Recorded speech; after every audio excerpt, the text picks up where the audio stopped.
পুরো ঘটনাটা যে পরিকল্পিত সেটা বিটিভি ধারণ করা ওই ফুটেজ দেখলেই বোঝা যাবে। বিডিআর এর সকল সদস্যের অস্ত্র সমর্পণ করার কথা থাকলেও হাতে গোনা কয়েকজন তাদের অস্ত্র জমা দেয়।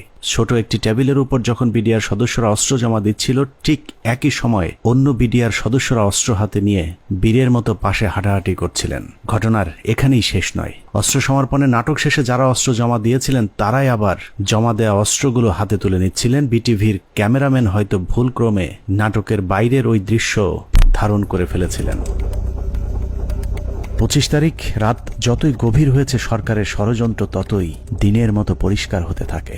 সরকারের পরিকল্পনায় রাতে বিডিআরের আত্মসমর্পণের দাবি করে পিলখানায় ঢোকা সরকারি প্রতিনিধি দল ভোর 4:10 বেরিয়ে আসে নিজেদের বাছাই করা মাত্র 15 জন জিম্মিকে উদ্ধার করে।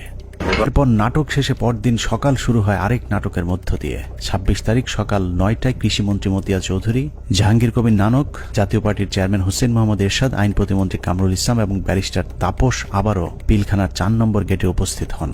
ওদিকে 3 নম্বর গেটে আওয়ামী লীগের 200-300 নেতাকর্মী উপস্থিত হয়ে আবারও বিডিআর এর পক্ষে স্লোগান দিতে থাকেন। এক পর্যায়ে মিছিলটি পিলখানার ভেতরে ঢুকে যায়।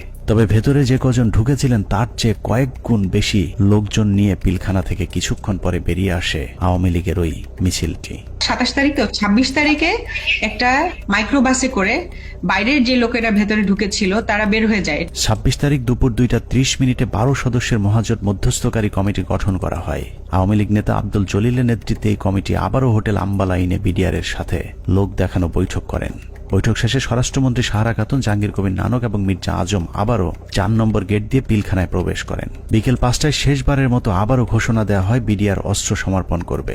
মজার বিষয় হলো বিডিআর এবার আর পুলিশ কিংবা সেনাবাহিনীর কাছে অস্ত্র জমা দেওয়ার কোনো শর্ত দেয়নি। তবে শর্ত না থাকলেও পুলিশের মাধ্যমে পিলখানার নিয়ন্ত্রণ নেয় সরকার। এর পরপরই শেখ হাসিনা জাতির উদ্দেশ্যে ভাষণে বলেন, পরিস্থিতি এখন সম্পূর্ণ সরকারের নিয়ন্ত্রণে।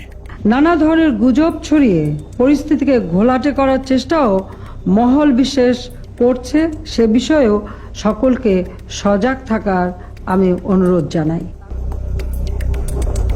27 তারিখ বাংলাদেশের মানুষের ঘুম ভেঙেছে ইতিহাসের নারকীয় এক হত্যাকাণ্ডের সাক্ষী হয়ে।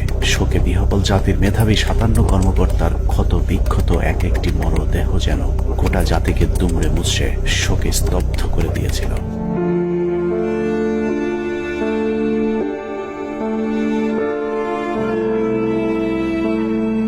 এভাবেই শেষ হয় শ্বাসরুদ্ধকর পিলখানা ট্র্যাজেডির 33 ঘণ্টা।